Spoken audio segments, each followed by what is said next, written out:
am not a number. I am a free man.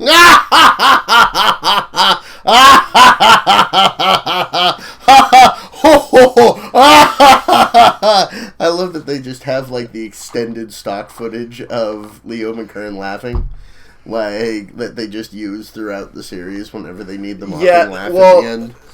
And also they do that, but I hate large parts of the intro.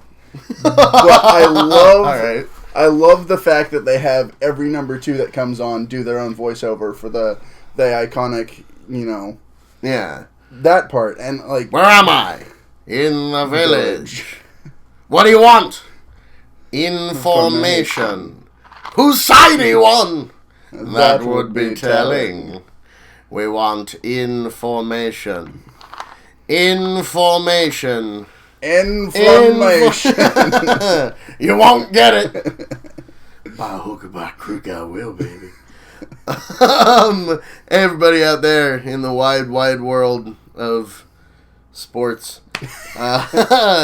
This is the TBD podcast with myself, Patrick, Humphrey, and my beautiful friend here.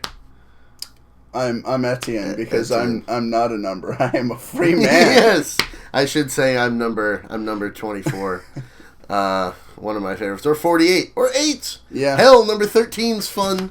Well, I mean, it depends on who are those numbers at that given time. Yes, they do have a way of shuffling. The varying cast of characters. For those of you who are unfamiliar with what the fuck we've been talking about since this began, today we are reviewing a wonderful 1960s British television show known as The Prisoner. It's a big cult thing. You've probably seen it referenced in a lot of shit, even if you've never seen it. There's a very famous Simpsons episode, the one with the giant ball thing that chases Homer, and Perfect Ideal Little Town. There's a lot of Iron Maiden references to it. But yeah. Fucking hate the Rover. You hate Rover? It's better than what they wanted it to be. What did they originally want it to be? It was supposed to be this shitty, weird hovercraft thing with, like, a space helmet on the front that chased them down, which is why it made that noise originally. And the thing like, whirring? broke. Yeah, the thing broke every single time they tried to film with it. So they just went, fuck it, and had the giant white bubble as it... I always found that shit terrifying, like, as a kid. Like, well, good, because Mike and I were planning on assaulting you with weather balloons. So. Just to make sure I feel it. It's definitely one of those things that, like, I haven't seen the remake of it. But there's certain, like, special effects things that could have definitely been improved. And, like, I understand the era that they were working in. They were working within their means. And, you know, if you want to have a semi-sentient weather balloon chasing people around, menacing them, you know, killing them, incapacitating them, however the fuck they're doing. I do love, like, there's a lot of things that are off base in the Simpsons parody, but the fucking Rover comes for Homer and he just fucking pops it. Really? It's fucking great. Nice. Well, except, of course, that wouldn't work with the real Rover. I mean, you see the thing takes multiple high-caliber rifle hits and doesn't give a damn. It doesn't go down it also smothers your face. Yes. It just... But playing off the fact that it is a fucking weather balloon at the end of the day. Like, it... Yeah, it, like... stuns you and electrocutes you while smothering you. It's just a horrifying fucking idea. So again, a little bit of explanation for those of you out there who haven't seen it. It's all about secret agent. He goes in, he's at the top, like, super, like, peak of his career, knows all of the top secrets in the mid-60s, so height of the Cold War. He goes in and he resigns and refuses to give his reasons and drives home, and he's followed home by a man in a hearse. And when he gets to his house, he starts packing a bag along with, like, a bunch of, like, travel papers for, like, tropical islands and shit. And as he's loading his bag, the man in the hearse gets out and gasses him through the keyhole of his apartment. And he passes out, and he wakes up in an exact replica of his apartment in a tiny little idyllic village somewhere in the North Atlantic. And, yeah, they're trying to break him. And the big question of the show is, why did you resign? Which everyone wants to know. And it's unclear who runs the village for most of the show. Is it the West? Is it the East? Is it some other group? And essentially, their psychological profile of the main character, who becomes known as Number 6, because everyone in this idyllic village has a number instead of a name, is basically, if they can get him to divulge this single piece of information, why he resigned, then everything else will follow. But they have to get him to divulge that first piece of information. So the whole show is them repeatedly asking him why he resigned. And him going, blow me, it's not your business. Yeah, often through hypnotherapy, often through screaming at him directly. It's Why did you resign? Don't be angry. I am not angry. Like the angriest that man has ever been in his life.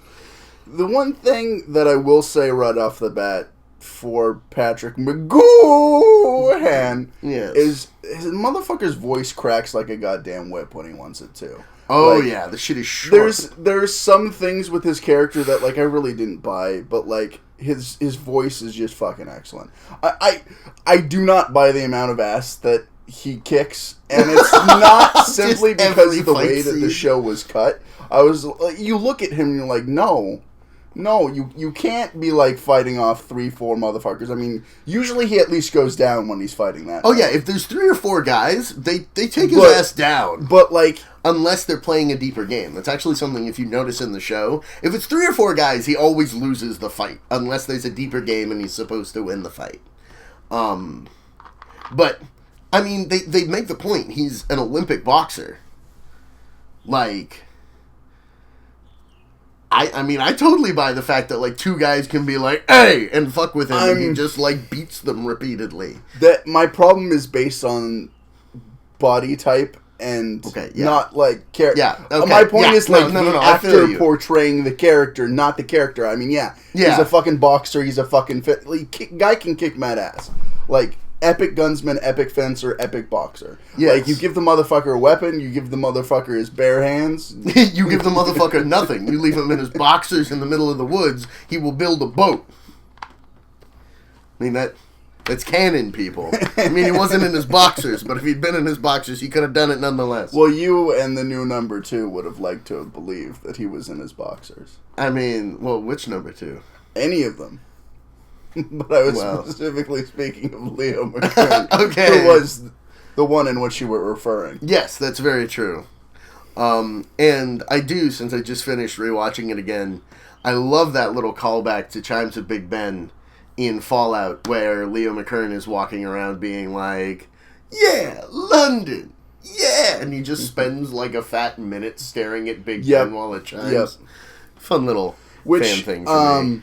Speaking of Chimes of Big Ben, that, like, it's episode 2, but, like, I absolutely loved that episode when I saw it, because it's one of those things that, like, it truly, like, they spend the entire series fucking with him, you know, putting him through tests and rigors and mind control and serum and all this other bullshit. Oh, yeah. But, like, that is the first, fake like... lobotomies. Sorry. Yes, that happened. Yes.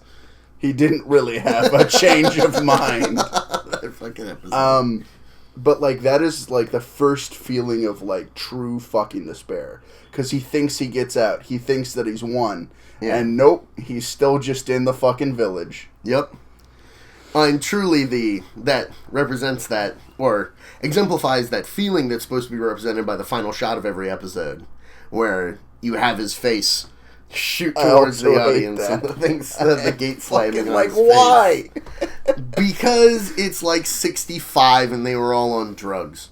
Like, I mean, like, you don't need to fucking, like, shove it down the audience's throat. That's all I'm saying. No, they like, I fucking get that he's a prisoner. It's the name of the show. You don't have to, like, show, like, the cutout of his face, like, fucking zooming towards you and then, like, the slam of the fucking prison bar. I get it.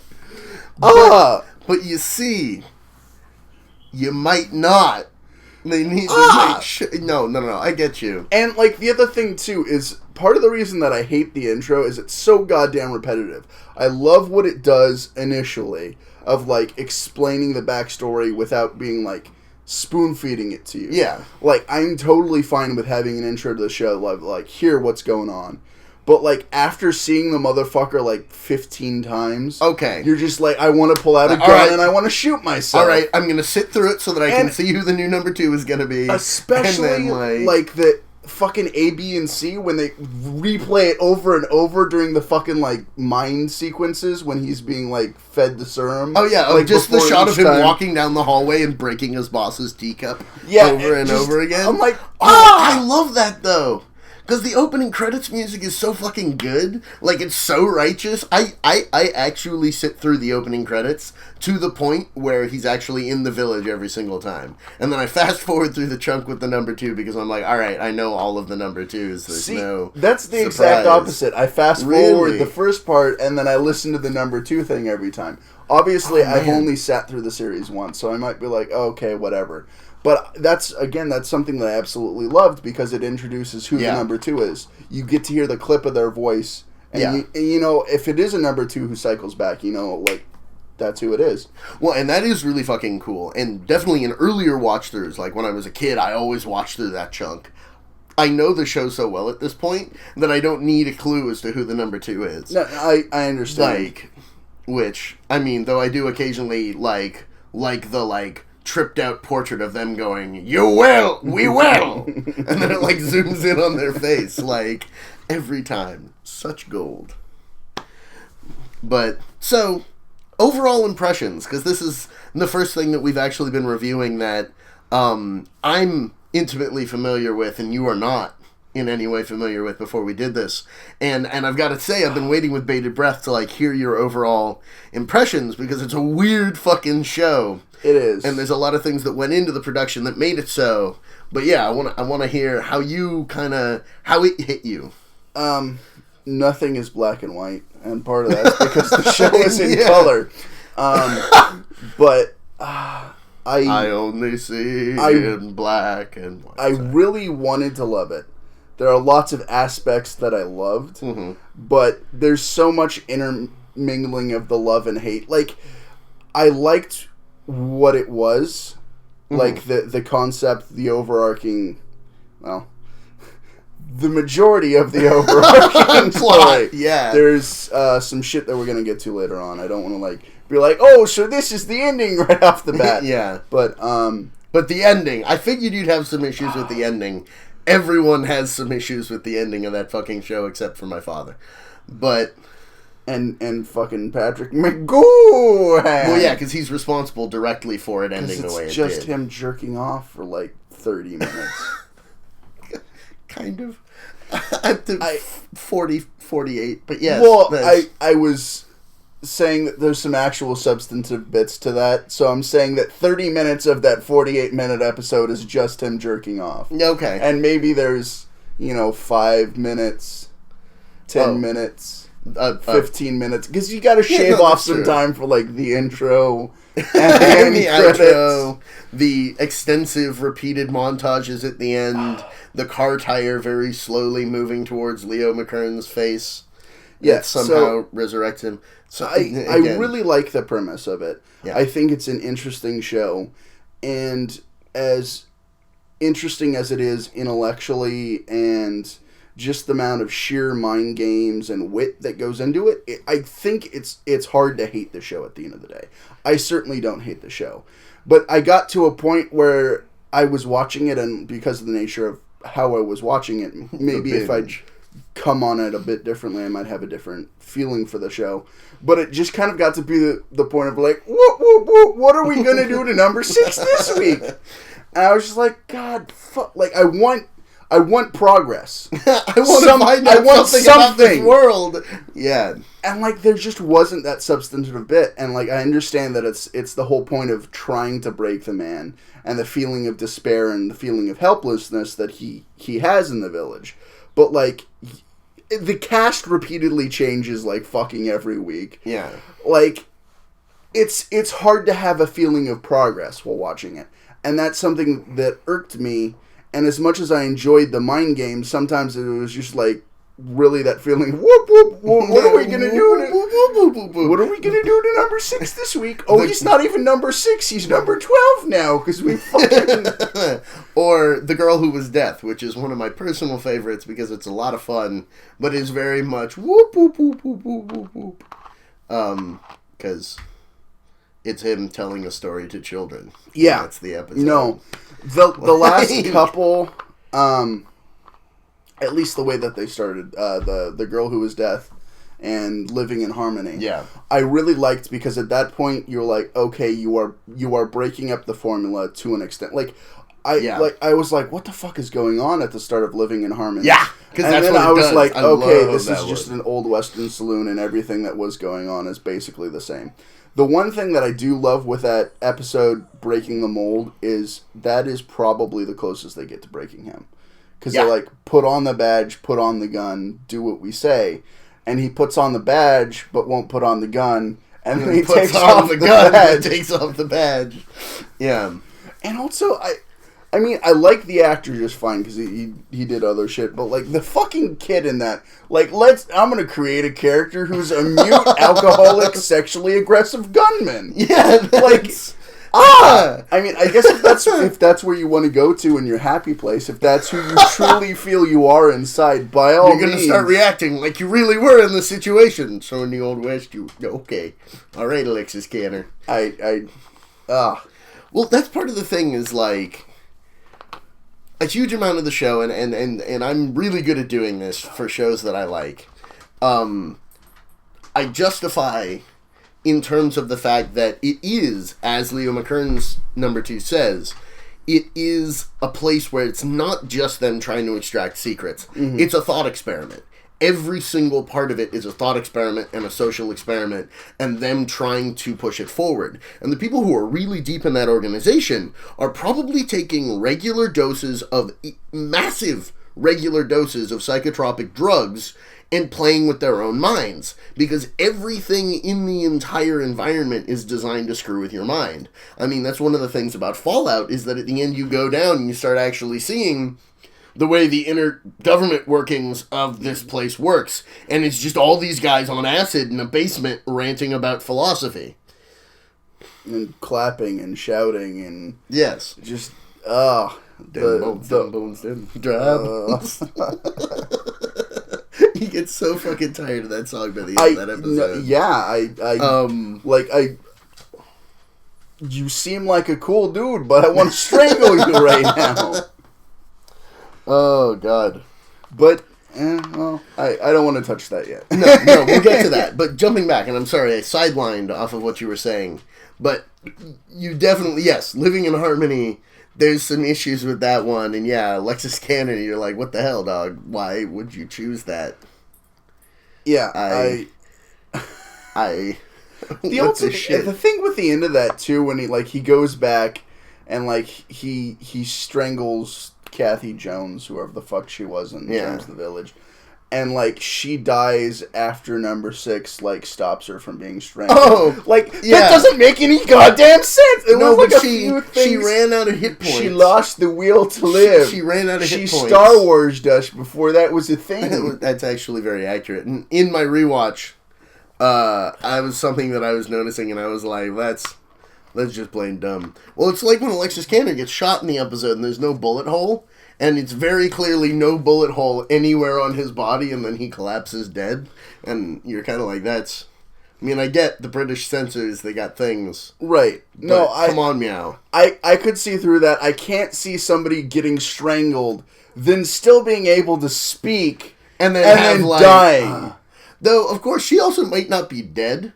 I mean, the implication is that she's dead, but he doesn't actually check her pulse. And it is... She could just be passed out, and he's like, fuck all of this. I thought he did check her pulse, but at any point, he might have. It's moot. It's very much moot. Again, lots of love, lots of fucking hate, and I can't separate the two definitively. And again, I can freely admit that the environment in which I was watching the show may not be the best to me conducively liking the show. Yeah. Because it's definitely something there were a few points where I'd watch a few episodes and then I just have to step away and digest because it is so fucking heavy. And it's so weirdly philosophical and well, yeah, and some of the mind games, especially the schizoid man. Yeah. When they brainwash him to think that he is somebody else and then they put somebody in who is him. And just the whole identity crisis of, who am I? Yeah, what am I? I know I'm not this other person, but if all evidence points to me not being me. Yeah, like the shit. The shit down to, like, them brainwashing him to, like, switch, like, him being right-handed and left-handed. Yeah. Was like, Jesus. And, like, the instant I was watching the show with Mike at the time, and the instant he was, like, going for the electrical socket, I was like, he's gonna reverse it. He's gonna, like, shock therapy himself back to the way he was. Like, there was a few things in the show that I, like, and that I love. Like, he's also just the hardest son of a bitch. Yeah. And, like, that's truly one of my favorite parts, but I'm sorry. The episode where he, gets out back to London, and Many happy returns. Yes. And there's somebody living in his apartment. Driving his car. The instant she got to the door, I was like, that's a number 2. there's no, like, ifs, ands, or buts about it. Well, once you hit free-for-all, pretty much anyone who's, like, weirdly placed in a position to be sympathetic to him, you have to suspect they're a plant. And you're not always right, but you're right, like, 98% of the time. Like, the fucking general, man. I felt so bad at the end of that. Yeah. Like, 2 of the best, like, dudes in the show fucking, like, ate it. Yeah. Like, 2 of the people that were genuinely sympathetic, not playing fucking cards. And were trying to actually... It. Yeah. Which fucking sucks. Well, but they have the ability to res people, so... They do, but are they going to res somebody who's directly unsympathetic to the cause? Okay, yeah, no. I mean, they totally aren't. When they res Leo McKern, it's for different reasons. It's to prove a point and jerk off for a while. Yeah. Which they seem to love. They robbed him of his beard powers. They did, but it made him angrier, which I actually don't know if it made him angrier. He was a kind of consistent level of angry.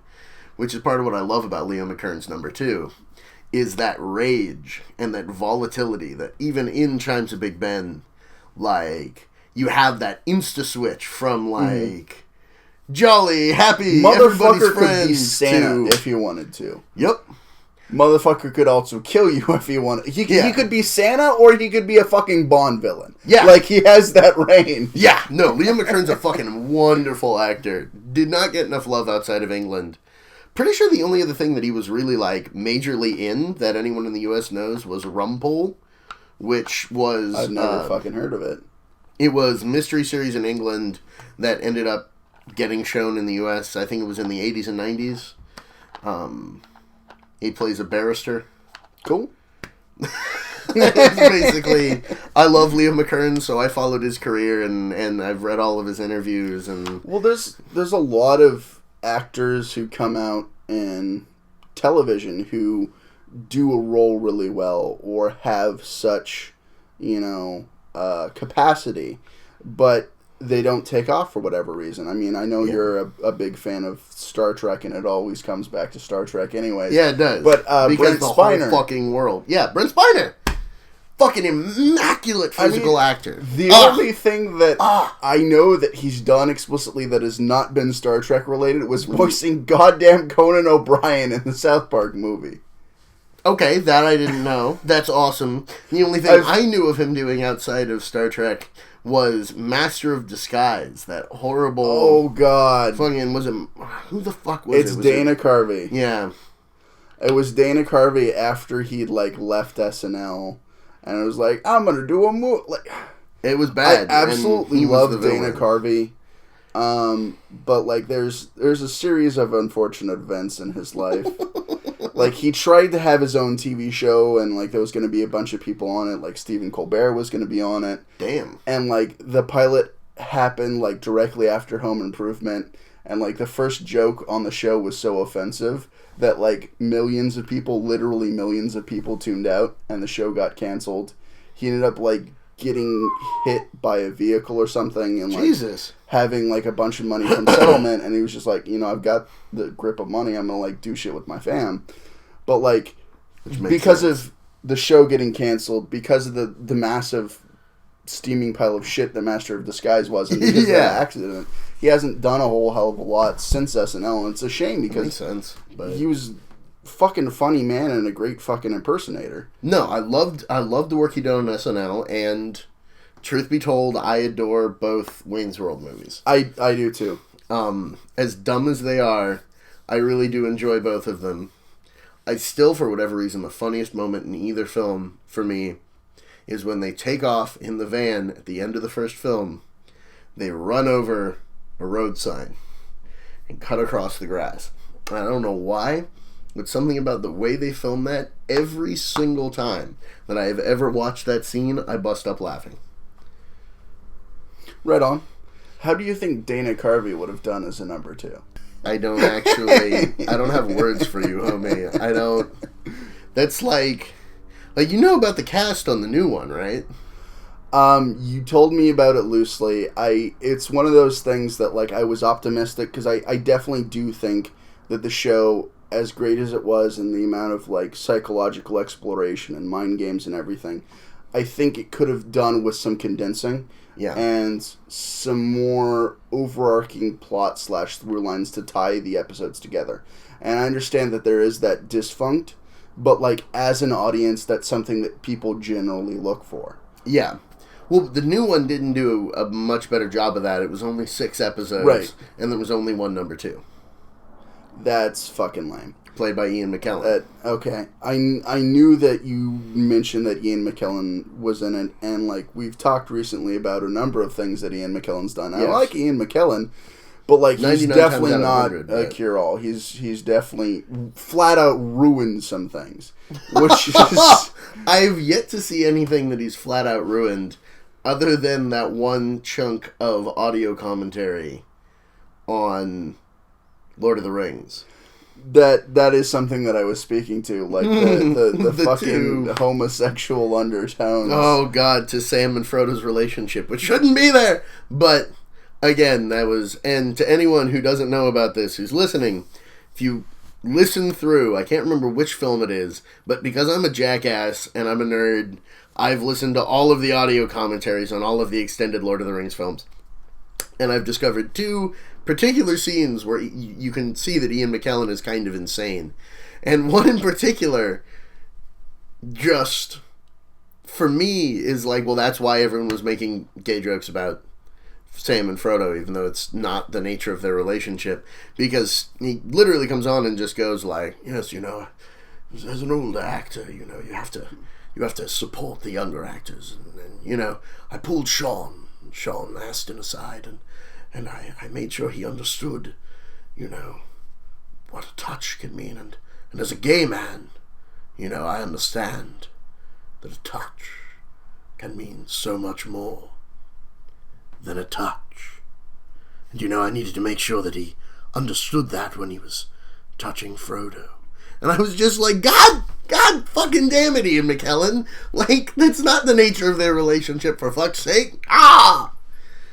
And also the one where it's just him going like, yes, originally they were going to have Gandalf have stopped smoking because they didn't want to encourage smoking. And, they were going to have him instead be in withdrawal and, sucking on toffees. And, I rather like that,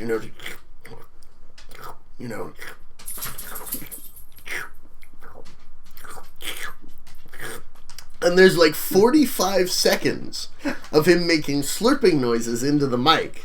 And then just, yes, I quite like that, really. And then it just cuts to the next actor.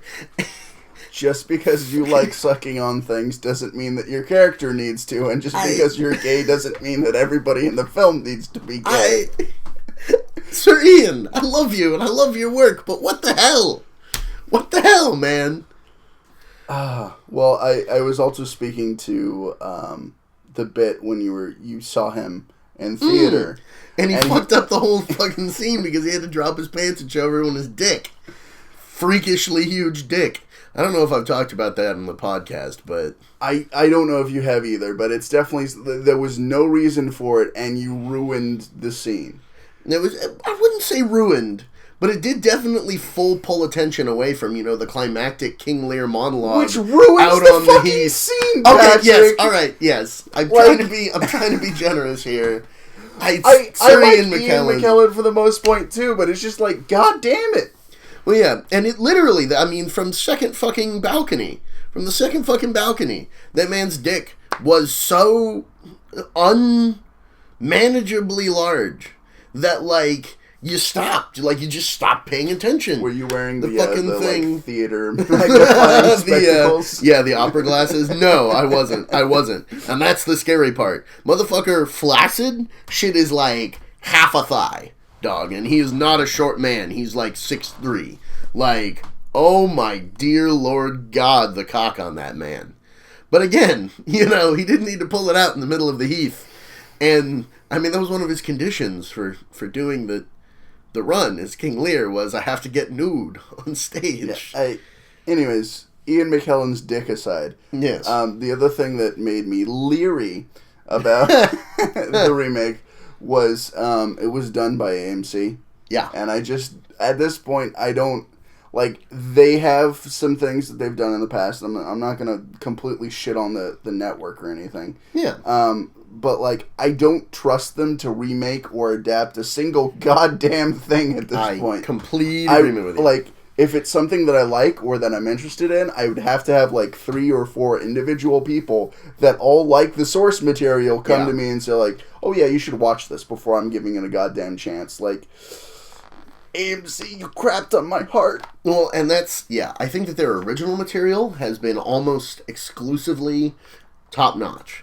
I can't speak for Mad Men because I haven't seen it. I have looked at a lot of the work that was done on the show in terms of actually, like, creating the environment and shit like that, and that work is spectacular. That's peerless and flawless, and even at least from that aspect, I cannot in any way fault Mad Men. I haven't seen Mad Men, so I can't actually comment on it. I have seen all of Breaking Bad, and I thought that Breaking Bad was one of the best through-composed, complete, contiguous works that I've ever seen, especially coming out of the television medium, which is especially shocking and brilliant because it wasn't through-composed. They were not planning the plot to go that direction, and, like, for example, Jesse Pinkman was supposed to die season 1. He was supposed to be like a one-off, doesn't-matter character that dies around Walt, and the dichotomy between him, like, in the relationship of him versus Walt, like, that juxtaposition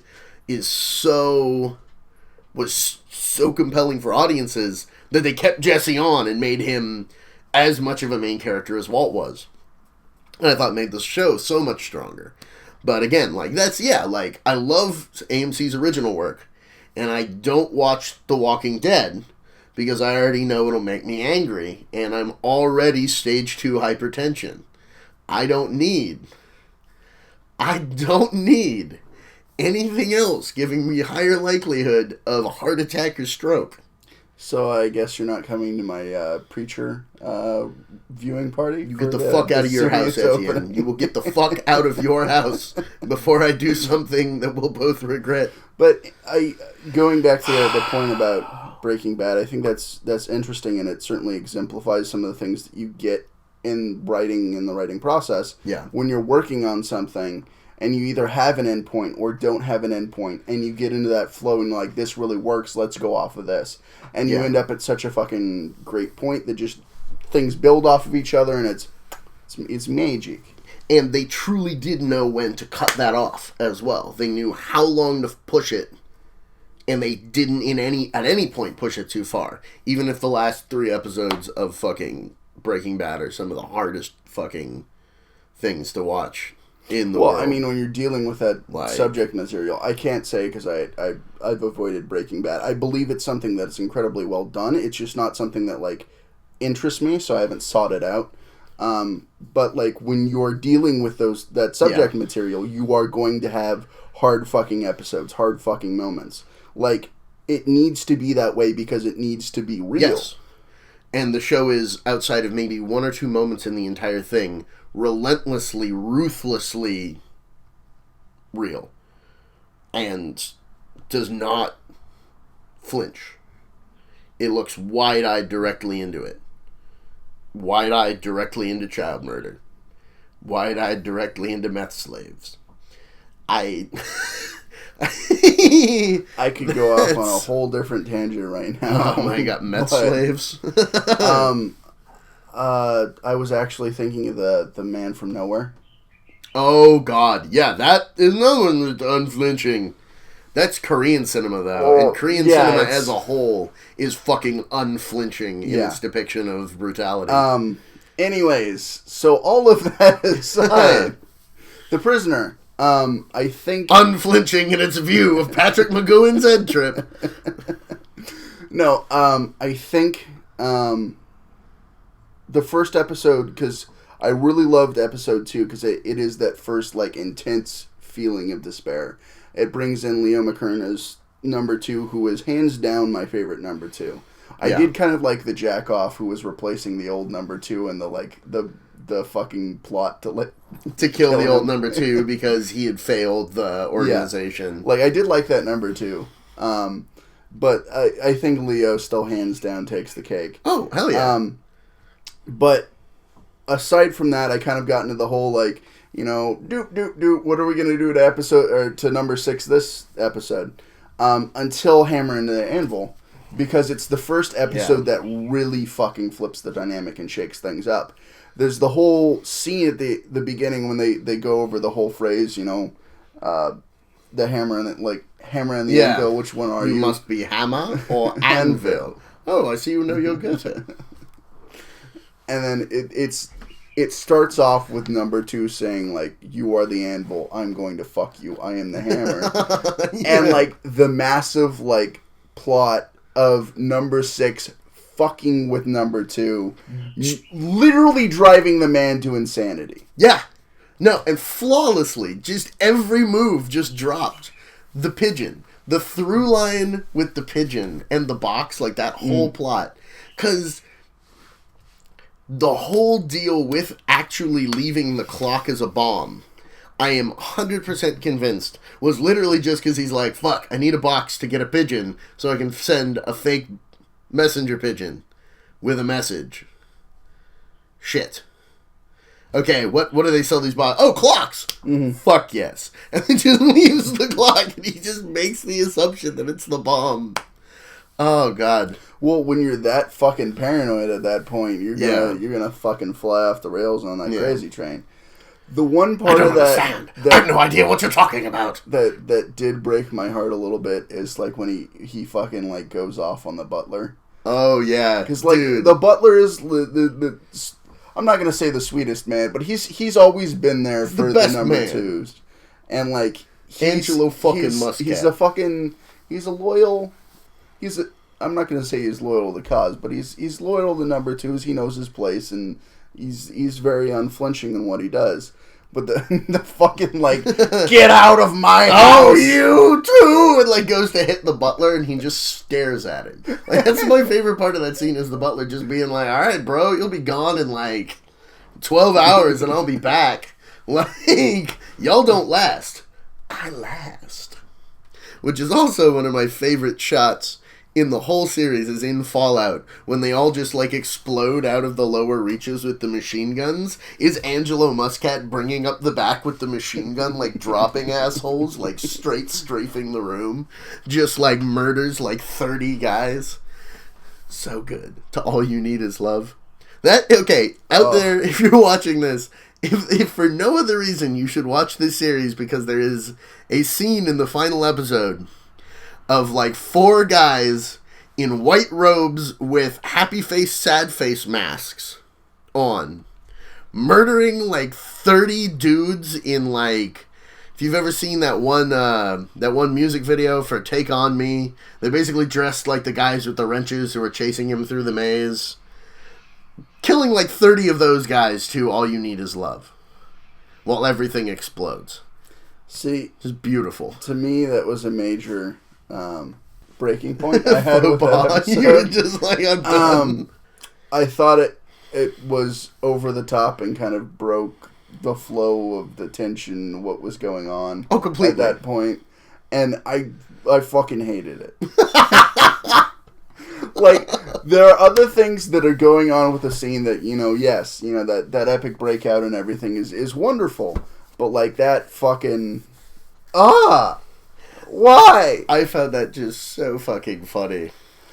And Every time. Like, since I was a kid and I originally saw that episode, that was my favorite episode for a while as a kid. Really? And I rewatched it and I rewatched it and I rewatched it. Because it was total shithouse insanity. And, definitely in later years, it's become one of my least favorite episodes. Alright. I love you, Etienne, and I'm sorry that I've failed you in this manner. But, like, it's become one of my less favorites. But definitely because it's funny, when I originally saw it, I hated it.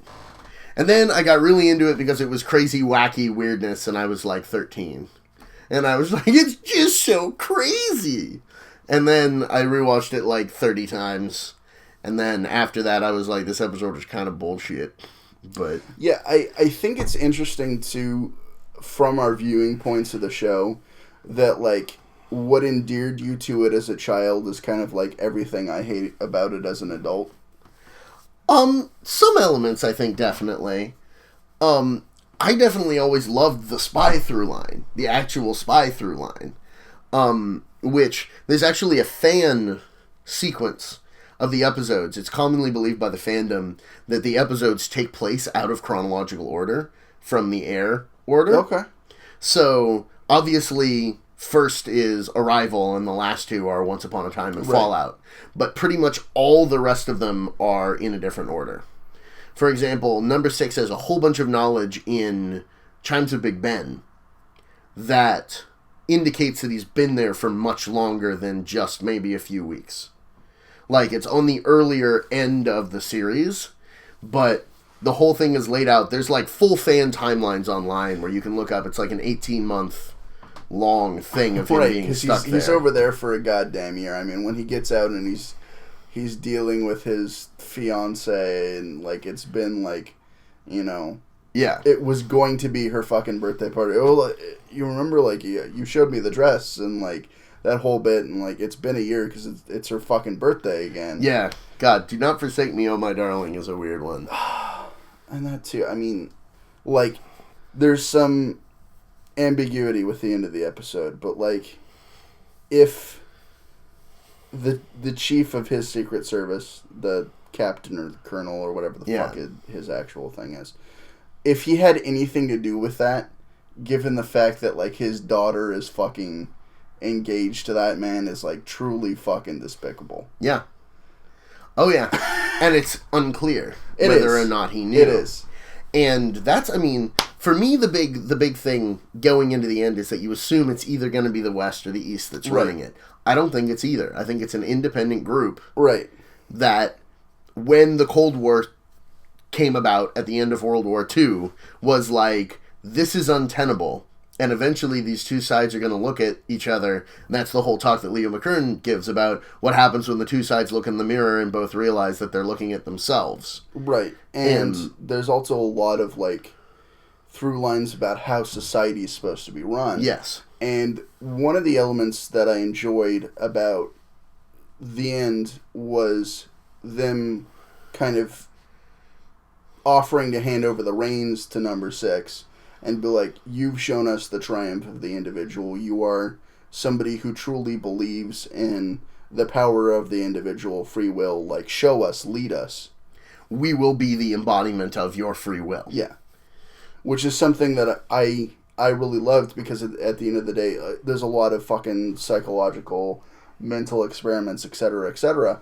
But a lot of it is, how is society supposed to run, too? Yeah. Which the whole village is a goddamn experiment, and I don't even know how to describe it. It's like a dystopian, utopian future. Yeah, because past for technically true. You're right. Even if they have future tech that we don't have, like the rover, which they never fucking explained. They just try. There's just the sequence of Rover dying at the end of that weird ass song.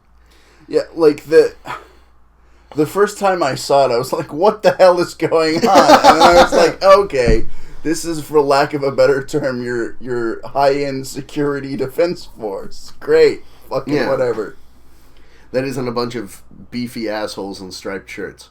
If it's not beefy assholes in striped shirts, it's Rover. That's all they got. But it's interesting because it's something that when I was first watching the show anyways, harkened me back to Logan's Run, where it's something where, for a lot of people, it is a utopia, but there's such a crisis of self and free will that for some people it is truly like an imprisonment. It is truly like hell. Yeah. And it's interesting that they maintain that dichotomy between the two throughout the show. And well, there's the people who really believe in the village and what it's trying to be. Right. And then there's the people who are truly prisoners. The jammers! I love the jammers. I'm so sad about what happens to the jammers. They all get rolled up. They all get rolled up except for the old guy who then they just use. That's like kind of my problem with the jammers. Like, I mean, they got found out to the point that they were basically useless. At the start of the idea of the jammers, it was great. Yeah. And then they got found out and got basically reduced to the point where, like, nobody cares. They're doing their thing. But I feel like they could have actually brought it full circle and been the ones to actually commit the plots again at that point, which is something that they didn't really. And that, again, a lot of your issues with the show, it sounds like, come from the cognitive dissonance within the show itself between it being, on one hand, a drama about spies imprisoned and trying to be broken and trying to, or who the system is trying to break and who are trying to escape, and it being a metaphorical treatise on the nature of rebellion and the place of the individual in an effective society. And that dichotomy exists within the show to the degree that it does, because the two guys primarily responsible for the show, David Tomblin and Patrick McGoohan, went in and had this great idea about, like, let's do this, like, crazy spy thing that is about, like, the individual fighting the system, and they were both like, yeah! And so the beginning of it, they were very much on the same page, which is why it's, like, kind of mixed 50-50. And then as the show continued, it split into more and more David Tomblin being like, but we're ignoring the whole fucking spy plot that's the reason this all happened. Why aren't we dealing with that? And Patrick McGoohan going, but the meaning of it all. And at the end, because Patrick McGoohan was the famous face of the show, he won out, which is why the show ends with the complete trip house, funhouse bullshit menagerie that is that final two-parter. I cannot even be happy with the end of that because there are so many fucking questions unanswered. Yeah. Like, okay, great, you got out. Now what? Yeah, they're gonna come after you. It's not like they don't know where you are. It's not like you didn't just blow up their secret prison. Like, you better call your government and be like, hey, guys, I need protective custody. They're gonna come for my ass. They're gonna barbecue it till it's pretty seriously they're charged. They're going to gas me, and then they're going to drug the tea, and then they're going to use the hypno lamp. Again, and they're going to inject me with things. They're going to put me back through the embryo room, but for longer this time. Then they're going to pretend to, like, give me partial lobotomy with lasers, but then not really do that. Sound waves. So I think that I'll have it, but I won't, so I'll fool myself into believing a false reality and become complacent. Yeah. Well, that one actually kind of made sense. I loved that plot. I'm not, like, disparaging it. I'm just rapid fire going through all the things that have... Yes, and I mean, it is absurdly convoluted. Like, to a ridiculous degree. But so good. So good. Do you hear me? Do you hear me, George? It's so good. But... You're going to speak in the ASMR voice. You should get right up on that mic. Oh. Because he's the one that listens to this as he's falling asleep. Yes. But, so that's where I think a lot of that, and a lot of my issues with the show come directly out of that, where if they had really mingled the two, instead of having episodes that are like either one or the other, or having stuff that's right. totally realistic right next to stuff that's like, what the shit was that? Which is, again, when I first watched it, here's another viewing story from the Humphrey family. It sounds like a pleasant one at the very least. I mean, this is something from your childhood that you remember fondly. Oh, that I loved. But when we watched the final episode the first time, it was me and my brother, we saw it together, and we both, like, the episode ended, and we both were like, what the fuck was that? What the fuck happened there? Why the fuck did number 1 have number 6's... What? What the shit is this? And my dad was like, well, it's a metaphor for, like, defeating the system. And we're like, but what happened to the plot? That's and he's like, well, the plot doesn't matter. It's a metaphor. No, the plot still matters. We both because of the goddamn story. Yeah. And so both of us got like really, really fucking angry, and we're like, no, the plot does fucking matter, damn it. Which is why I said my comment earlier about basically the only person who's ever been happy with the end of that show was my pops. And no offense to him, like, he's able to be satisfied by that purely metaphorical ending. And there's a wonderful, deep, thick metaphor at the end of that show. But it also does very much frustrate me that they don't deal with it. And that's why I've had to come up with my whole own system of justifications for, no, they're just on drugs. They're on drugs. It was the 60s. And the whole council is on drugs. And the judge is on drugs. And he was also a number 2 at one point. Yeah, maybe that's the reality. I mean, I love both of those elements individually. Yeah. But I think if there would have been more intertwining and, again, a better through line, which is something that a remake could theoretically fix. Or a readaptation. But, again, it hasn't in the one that there was. Well, and that's kind of... I can't really imagine a remake. Like, I would love to actually see this made with modern filmmaking technique and modern... Like, if this was made today, like, that it would be awesome. And hopefully they would actually marry the plot more into it, because that's, again, at the end, the plot just totally falls away, and you're like, wait, okay, you're not dealing with any of the stuff you built into the world in the beginning of the show. It's just a series of weird mind games and then hallucinatory voyage fallout. But, like, yeah, I feel like that would be great, but I can't imagine anybody remaking it and managing to really capture that essence of the original. I don't know, I guess it could totally be possible. I'm thinking about it now, and, like, there's nothing that would stop anyone from actually being able to do it if you really put the work into it. It's not like Patrick McGowan's gonna rise from the grave and fist fight you. I'm pretty sure he's still alive. If he's dead, he died in the last couple of years. For sure. I don't want to fist fight Patrick McGowan. I don't want to fist fight 98-year-old Patrick McGowan. You could probably kill him at this point. Oh no. I've seen Columbo. He was a guest star like 15 times on Columbo. You know how many men he's killed? You mean how many actors? There's a difference between actors and humans. Are we humans? Or are we actors? So, I actually haven't gotten to the point that offended me most about the show. Oh.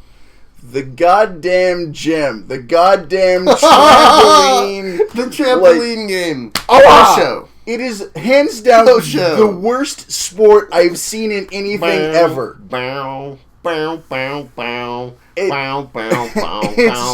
stupid, pointless, and borderline offensive. Like the random, Oriental undertones for no reason. No, with the shitty, trying to sound fucking Asian music going on in the background. It's supposed to be martial. It's like Ambo Jitsu from motherfucking Star Trek: The Next Generation. But that's side by side, Ambo Jitsu is fucking respectable. I don't think this is. Okay, I don't think that either of those look good in a comparison. Side by side, like, I'm gonna stop you right there. There's not a single fucking thing respectable about Ambo Jitsu. The ultimate evolution of the martial arts, according to jackass MacGuffin Reichert. Fucking so stupid. But I will give you that Kosho is just about the dumbest fucking thing ever designed. Side by side, they would both pull out a gun and shoot each other. But we'd have neither. Aside from that, like, there is no winning. There is no escape. I didn't realize that you hated village.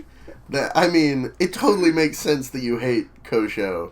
And also, like, the fucking, like, random, like, flips and workout shit at, like, the beginning of the episode. Like, why?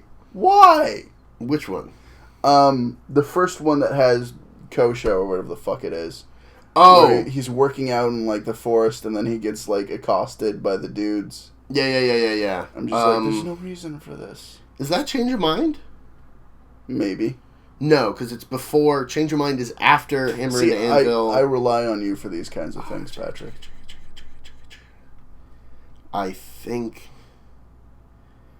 I'm spacing on which one that is. It doesn't matter. It can exist in a vacuum. It's a scene that happens, and I don't think there's a whole. And there's the dude who goes up into his locker and shit during it, and yeah, but yeah, it's a foolish game. Also, fun fact: if you look at that first Kosho fight, and then you look at the fight between him and number 14 in Hammer into Anvil at Kosho, the Kosho match. It's like almost kosher. I've never understood why they named it that. But it ends with the O sound, so it's vaguely Asian. Yeah. If you look at the fight in that episode, like half of the interstitial shots are just reused from the first. No, I was Kosho. Very aware of that. And again, I love Hammer into Anvil. It didn't stop me from liking that episode, but I was like, this is fucking stupid, guys.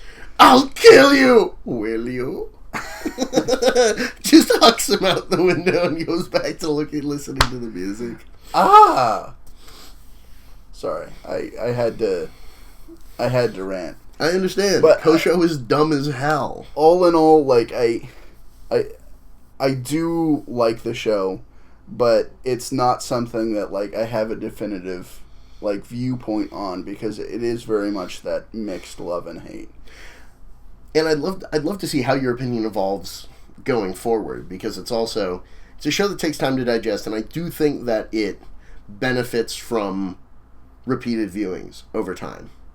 So, if you're willing to revisit it in a year and do another podcast. Yeah, so we've rewatched it together. Very drunk. Non-alcoholic scotch. Oh, God. 24 work units. Oh, God. Non-alcoholic vodka. That's something I actually liked about the Living in Harmony, is that everybody gets fucking wasted. Constantly. In the regular village, there ain't no booze. No, it's unless they're using it to try and bribe you and then drug you. And it's just another thing to drug you, because everything in the village has drugs in it.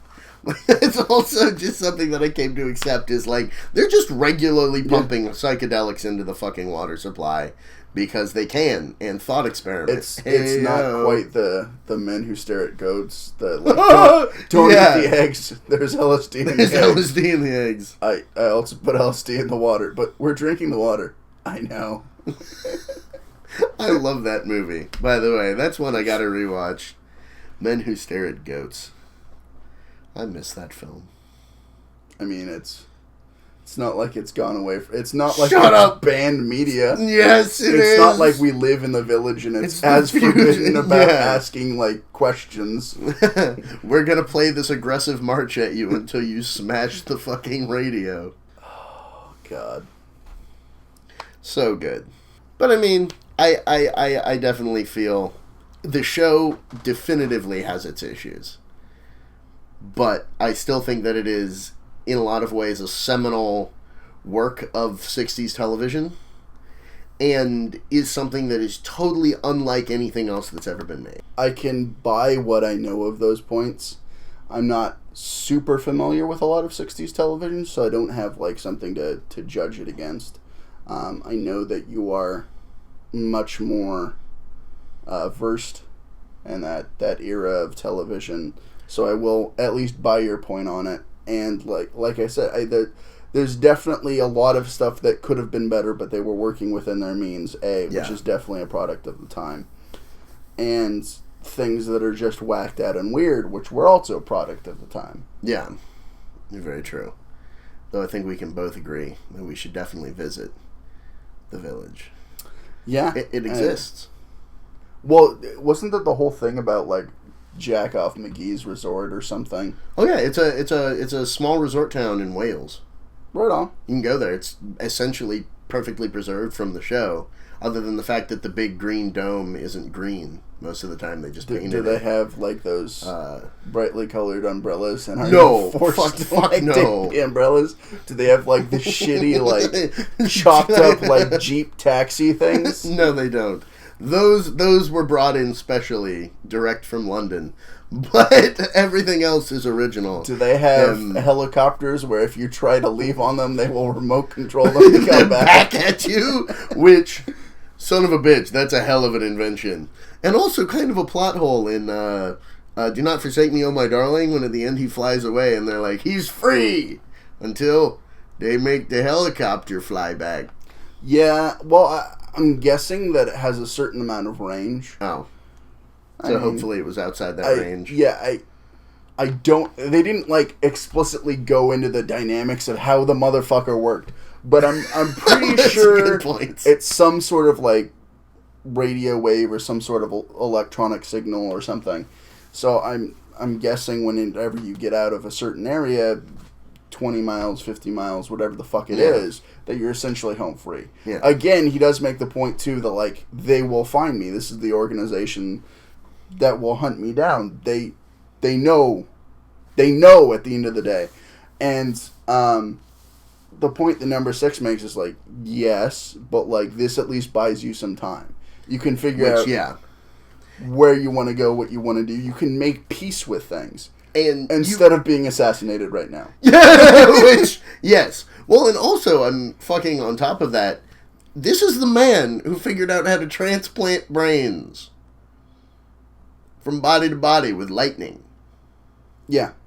So, I mean, I'm not going to count him out yet in terms of, being able to evade. Not only could he transplant brains body to body with lightning, he can do 3 at the same time. Yes. Into all different bodies. Yeah, with a hell of a feat there. Hell of a feat there, Jack. So you might as well be a goddamn musician. Oh, wait, no, you're a fucking barber in Austria. Because. And then I just love that the hearse man comes back in that episode. Because if they need to fetch you, they send the hearse man. I mean, it's more. It's not like they have a boat or a helicopter or anything. Well, they have all those things. They just like sending the hearse man. He's effective. He's extremely effective. Fucking episode with the weaselly rats out fucking number 6's plot because he thinks that number 6 is a fucking warden and gonna fuck him up. That was fucking heartbreaking too. Yeah.